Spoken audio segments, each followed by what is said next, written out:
that now. We're going to go to Mahikeng in the northwest, where Colin Lemawane is standing by.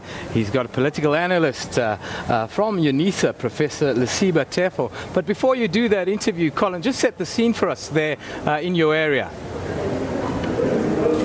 Well, it's warm and sunny because I got surprised that in many areas of the country people are wearing coats and scarves. Well, it's just a warm, sunny morning here in the northwest in Mahikeng, where we're coming to you live from the nerve center of the IEC. And of course, it's all systems go. As you can see behind me, all the names of political parties are scrolling on the other side of the nerve center. And of course, we've got smaller parties taking part. But we just want to lay out the ground in as far as the main contenders are concerned. And Professor Tefo is right here with me to tell us about the political makeup of the province and the parties that are really now going to actually pose a threat to the ANC in as far as performance is concerned. Good morning to you, Prof. Good morning, and the listeners as well. The ANC has been able to solidify its position in the Northwest Province by dominating, but there had been other opposition parties like the DA as well as COPE, because things are no longer the same right now after the previous elections.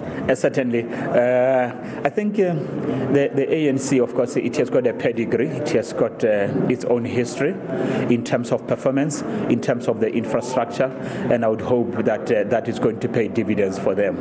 But as you mentioned, you have got COPE, which I think, in my view, is a hemorrhaging party. It might still have a few votes here and there, but I suspect that its demise is well and nigh. The DA, that's the one that is more interesting to me, because it does look like even in the countryside is beginning to make a mark. But let's not forget the Freedom Front Plus.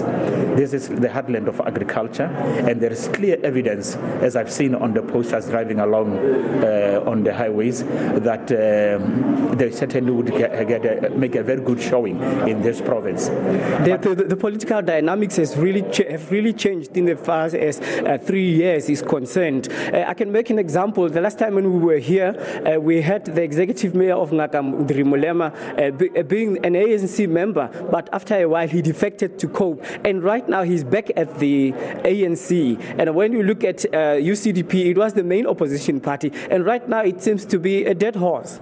Yes, look, I have very little respect to political careerists who have got no morals and scruples, because these are men and women. They are here today, they are out there tomorrow. So let's forget about them and say the ANC in and by itself, even without those people, it would still do better. If anything, those people harm the image of the party.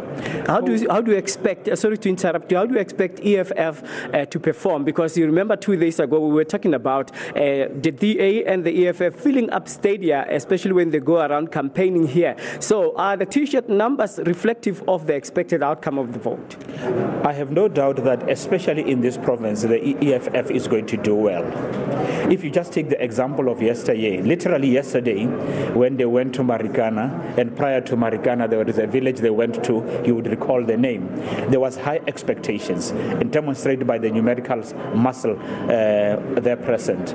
And you also pick it up as you engage with the people, especially the middle class, especially the young ones, the graduate and unemployed. They seem to be saying there is need for change, and in the EFF, the message and the way it is packaged, and the age group that is messaging through and packaging that message as well seem to resonate pretty well with that group, and that's why I think you will have the ANC doing well, the DA coming second, or perhaps the DA competing for the second position with the EFF. And the minors, by the way, remember, very recently the ANC didn't fare well in terms of trying to sell itself to the miners in Marikana and the neighboring mines.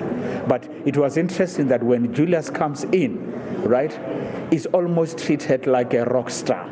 And we have seen that literally even yesterday. I think the final push he made is all about the miners in this part of the world are for me, I was for them. In their darkest hour, nobody came through. I came through with Holomisa. And if there are beneficiaries of that gesture, it's both the UDM and the EFF. Professor Lesiba Tefo, giving us his analytical perspective. And of course, we are keeping our ears on the ground in as far as the hotspots are concerned. Well, voting stations didn't open at exactly 7 o'clock as was anticipated, because many voters have been communicating communicating with us. But at around 20 past, the voting stations were up and running. And of course, we will update you with any proceeding as and when it happens. Well, it's always a pleasure covering the elections for you. From the Northwest, it's back to the